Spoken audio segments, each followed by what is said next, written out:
ఈరోజే జ్యేష్ఠ అమావాస్య. ఎంతో పవిత్రమైన శక్తివంతమైన రోజు. అమావాస్య పౌర్ణములంటే లక్ష్మీదేవికి చాలా ఇష్టం.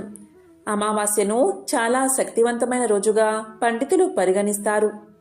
ఉప్పుతో ఎటువంటి పరిహారం చేస్తే సమస్యలు, అప్పుల బాధలు తగ్గి లక్ష్మీ కటాక్షం కలుగుతుందో అదే విధంగా ఈరోజు ఏ చెట్టు కొమ్మను తెచ్చి ఇంట్లో పెట్టుకుంటే నరదృష్టి, నరఘోష, నరపీడల నుంచి ఉపశమనం పొందవచ్చో ఇప్పుడు ఈ వీడియోలో తెలుసుకుందాం. ఈరోజు లక్ష్మీదేవిని పూజిస్తే ఎలాంటి సమస్యలు ఉన్నా అవి తొలగిపోతాయి. పూజ అంటే పెద్ద పెద్ద పూజలు చేయవలసిన పని లేదు. మీకు తోచిన విధంగా అమ్మవారిని పూజించి మనసారా నమస్కారం చేసుకున్నా చాలు. ఆ అమ్మవారి సంపూర్ణ అనుగ్రహం మీకు కలుగుతుంది. ఈరోజు ప్రత్యేకంగా అమ్మవారికి నైవేద్యం సమర్పించేటప్పుడు దానిమ్మ పండు గింజలను నివేదన చేయండి. ఈరోజు మీరు చేసే లక్ష్మీ అమ్మవారి పూజ కన్నా పెట్టే నైవేద్యానికే ఎక్కువ ప్రాముఖ్యత ఉంటుంది. దానిమ్మ పండు అంటే లక్ష్మీదేవికి ఎంతో ప్రీతికరం. లక్ష్మీదేవిని మీ శక్తి మేర పూజించి దానిమ్మ పండును నివేదన చేయండి. ఆ తర్వాత ఆ దానిమ్మ పండు గింజలను ఇంట్లో వారందరూ కూడా ప్రసాదంగా స్వీకరించి తినండి. ఈ విధంగా ఈ అమావాస్య రోజు తప్పనిసరిగా చేస్తే చాలు, మీకు ఉన్న ధన సమస్యలు తొలగిపోతాయి. అయితే ఈరోజు రాత్రి 6 నుంచి 12 గంటల మధ్యలో ఉప్పుతో ఇలా చేస్తే చాలు, పోటీకి లేనివారు కూడా కోటీశ్వరులు అవుతారని పండితులు చెబుతున్నారు. ఈ ఉప్పు పరిహారం చేయడం వల్ల మీకున్న అప్పులన్నీ తీరిపోతాయి, ధన సమస్యలు తొలగిపోతాయి. చాలామంది అప్పుల బాధతో సతమతమైపోతూ ఉంటారు. ఎంత కష్టపడినా అప్పులు తీర్చలేరు. వడ్డీల మీద వడ్డీలు కడుతూ నానా యాతన అనుభవిస్తూ ఉంటారు. అప్పుల బాధలో మునిగిపోయిన వారు ధనం చేతిలో నిలబట్లేదని బాధపడేవారు. ఈ విధంగా ధన సమస్యలు ఉన్నవారు ఎవరైనా సరే ఈ పరిహారం చేశారంటే ఖచ్చితంగా కష్టాల నుంచి బయటపడవచ్చు. మరి ఇంతకీ ఏం చెయ్యాలి అంటే ఈరోజు తప్పనిసరిగా ఉప్పుతో పరిహారాన్ని పాటించాలి. ఉప్పును పిల్లలకి దిష్టి తీయడానికి సాధారణంగా మనం వాడుతూ ఉంటాం. ఇలా పిల్లలకు ఉప్పుతో దిష్టి తీస్తే దుష్టగ్రహ బాధలు తొలగిపోతాయని మనం నమ్ముతూ ఉంటాం. ఉప్పును సాధారణంగా వేరే ఒకరికి చేతికి ఇవ్వకూడదు, అలాగే తీసుకోకూడదు. కింద పెట్టి తీసుకోమని చెప్పాలి. ఉప్పు చేతికి అందిస్తే గొడవలు జరుగుతాయని జ్యోతిష్యులు చెప్తున్నారు. ఉప్పు సరిపడా తినకపోతే ఆరోగ్యం చెడిపోతుంది. ఎప్పుడైనా ఉప్పు కింద పడిపోతే ఆ ఒలికిన ఉప్పును ఎత్తి ఎడంభుజం మీదుగా వెనక్కి విసిరేయాలని, దానివల్ల కీడు తొలగిపోతుందని పెద్దల మాట. అమృతం కోసం చేసిన క్షీరసాగర మదన సమయంలో సముద్ర గర్భం నుంచి లక్ష్మీదేవి ఉద్భవిస్తుంది. అదే సమయంలో సముద్ర గర్భం నుంచి ఉప్పు కూడా తయారైందని పండితులు చెబుతున్నారు. అందుకే ఉప్పును లక్ష్మీ స్వరూపంగా భావిస్తారు.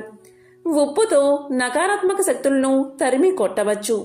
వాస్తు దోషాలను దూరం చేసుకోవడానికి ఉప్పును ఉపయోగించాలి.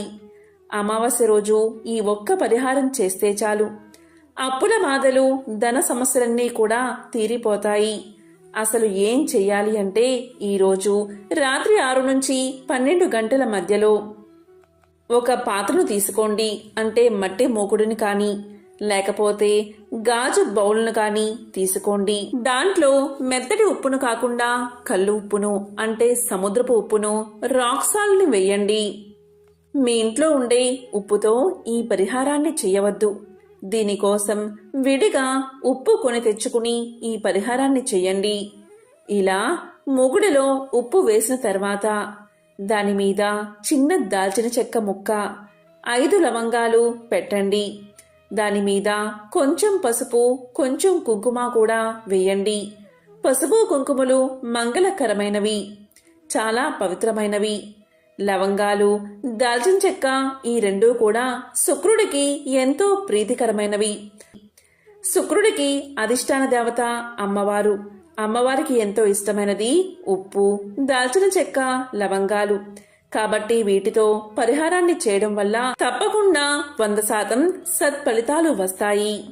ఈ విధంగా వేసిన తర్వాత ఈ బౌల్ని అంటే ముకుడుని దేవుడి గదిలో దేవుడి ముందు పెట్టి ధూపం చూపించి నమస్కారం చేసుకోండి. అమ్మా లక్ష్మీదేవి, మాకున్న కష్టాలన్నీ తొలగిపోవాలి, అప్పుల బాధలు తొలగిపోవాలి, ధనానికి లోటు లేకుండా ఉండాలి అని మనస్ఫూర్తిగా సంకల్పం చెప్పుకోండి. ఆ తర్వాత దీన్ని తీసి ఆ పూజా గదిలోని ఈశాన్యం మూల పెట్టండి. ఎవరికీ కనిపించకుండా ఇలా పెట్టండి. కావాలంటే ఉప్పు మీద ఎర్ర వస్త్రాన్ని పరిచి ఉంచవచ్చు. ఎవరికంటా పడకుండా ఉండేలా పెట్టాలి. రహస్యంగా ఈ పరిహారాన్ని పాటించాలి. ఇలా పెట్టిన బౌల్ని ఆ రోజు రాత్రంతా అక్కడే వదిలేసి, అంటే అమావాస్య రోజు రాత్రంతా అలాగే వదిలేసి మరునాడు ఉదయం స్నానం చేసిన తర్వాత ఆ బౌల్ని తీసి దానిలోని ఉప్పును, పసుపు, కుంకుమలను, దాల్చిన చెక్కను, లవంగాలను తీసి వాటిని ఎక్కడైనా సరే ప్రవహించే నీటిలో పడేయండి. ప్రవహించే నీరు మీకు అందుబాటులో లేకపోతే నీటిలో ఇవన్నీ కలిపి ఏదైనా చెట్టు మొదట్లో పోయండి. అమావాస్య రోజు ఈ పరిహారం పాటిస్తే మీకు సంవత్సరంతా కూడా ధనాదాయం పెరుగుతుంది. అప్పుల బాధలు తగ్గుముఖం పడతాయి. అప్పులన్నీ కూడా తీరిపోతాయి. కాబట్టి అమావాస్య రోజు తప్పనిసరిగా ఈ పరిహారాన్ని పాటించి శుభ ఫలితాలను పొందండి. ఏ చెట్టు కొమ్మను తెచ్చి ఇంట్లో పెట్టుకోవాలో ఇప్పుడు ఈ వీడియోలో తెలుసుకుందాం. ఈరోజు ఏ చెట్టు కొమ్మను తెచ్చుకోవాలి అంటే అదే జమ్మి చెట్టు. ఈరోజు మీకు దగ్గరలో జమ్మి చెట్టు ఉంటే ఆ జమ్మి చెట్టు దగ్గరకు వెళ్ళి కొంత నీరు పోసి ఒక నమస్కారం చేసుకుని జమ్మి కొమ్మను ఇంటికి తెచ్చుకోండి. అమావాస్య రోజు రాత్రి 12 గంటల్లోపు ఈ పరిహారాన్ని పాటిస్తే తప్పనిసరిగా శుభ ఫలితాలు కలుగుతాయి. జమ్మి చెట్టు కొమ్మను తెచ్చి ఇంటి ముందు పెడితే గ్రహదోషాలు, నరదృష్టి, దిష్టి దోషాలు తొలగిపోతాయి. ఇంట్లో ప్రతి ఒక్కరూ ఆనందంగా ఉంటారు. జమ్మి చెట్టును సంస్కృతంలో సమీ వృక్షము అని పిలుస్తారు. పూర్వం అమృతం కోసం దేవదానవులు అంటే దేవతలు, రాక్షసులు పాల సముద్రాన్ని చిలికినప్పుడు దేవతా వృక్షాలు ఉద్భవించాయి. ఆ దేవతా వృక్షాల్లో సమీ వృక్షం కూడా ఒకటి. అప్పట్లో ఈ చెట్టును అగ్నిని పుట్టించే సాధనంగా ఉపయోగించేవారు. అందుకే దీనిని అరణి అని కూడా పిలుస్తారు. జమ్మి చెట్టును పూజించడం అంటే జీవితంలో సకల విజయాలను సాధించడమే అని పండితులు చెబుతున్నారు. ఈ చెట్టు ఎక్కడైనా సరే సులువుగా పెరుగుతుంది. నీటి లభ్యత లేకున్నా కూడా ఎక్కువ కాలం బతుకుతుంది. ఈ చెట్టు నుంచి రాలిపోయే ఆకులు రాలుతూ ఉంటే కొత్త ఆకులు వస్తూనే ఉంటాయి. జమ్మి చెట్టు ఎప్పుడూ కూడా పూర్తిగా ఆకులు రాలిపోయి బోసిపోయినట్లు కనిపించదు. ఇప్పటి యువతకు, నగర వాసులకు ఈ జమ్మి ఉపయోగాల గురించి పెద్దగా తెలియకపోవచ్చు. కానీ గ్రామీణ జీవితంలో జమ్మి చెట్టుకు ఎంతో అనుబంధం ఉంటుంది. ఈ చెట్టు వేళ్ళు భూసారాన్ని పెంచుతాయి. జమ్మి చెట్టులోని ప్రతి భాగం నాటు వైద్యంలో ఔషధంగా ఉపయోగపడుతుంది. ఈ చెట్టు యొక్క గాలి పీలిస్తే ఆరోగ్యంగా ఉంటారని నమ్మకం. అందుకే సమీ వృక్షం చెట్టు ప్రదక్షిణలు చెయ్యాలని మన పెద్దలు చెబుతూ ఉంటారు. ఎన్ని ప్రత్యేకతలు ఉన్న జమ్మి చెట్టు కొమ్మను మీరు ఈరోజు అంటే మౌని అమావాస్య రోజు తెచ్చుకుని ఇంటి ముందు పెట్టి శుభ ఫలితాలను పొందండి. కాబట్టి ఎంతో విశేషమైన ఈ రోజు అంటే పుష్య అమావాస్య రోజు, మౌని అమావాస్య రోజు ఇటువంటి పరిహారాలు పాటించి సకల శుభాలను పొందండి. ఓం శ్రీ మహాలక్ష్మియే నమః. ఓం నమః శివాయ. ఓం శ్రీ మాత్రే నమః.